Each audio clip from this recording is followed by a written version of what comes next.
बेटी बेसन है और बहू आटा, सीख देने वाली कहानी है। नमस्कार, मैं हूं कमलेश नागर। तो चलिए शुरू करते हैं वीडियो को।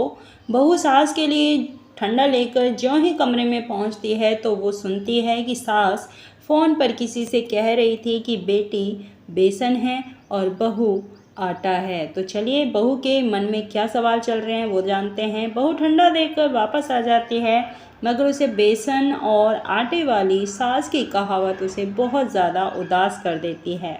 बहू को लगता था कि सास उसे बहुत प्यार करती है, मगर बहू को सस्ता आटा और बेटी को महंगा बेसन बताकर सास ने साबित कर दिया कि वो बहू को बेटी के बराबर नहीं समझती। दिन भर बहू उदास रहने लगी, अनमनी सी रहने लगी। तो सास ने पूछ ही लिया कि क्या बात है बहू, आप उदास क्यों हो?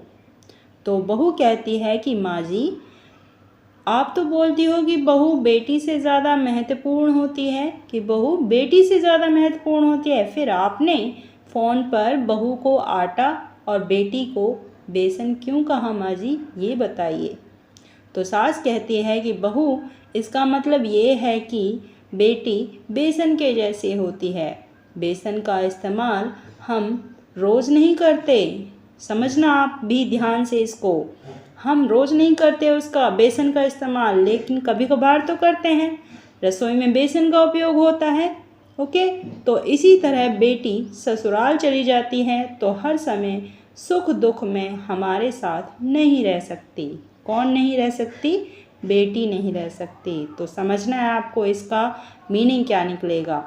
मगर बहू आटे की तरह होती है, जो जिसके बिना रसोई सूनी होती है। जिस तरह रसोई में आटा ज़रूरी है, वैसे ही घर में बहू बहुत ज़्यादा महत्वपूर्ण है।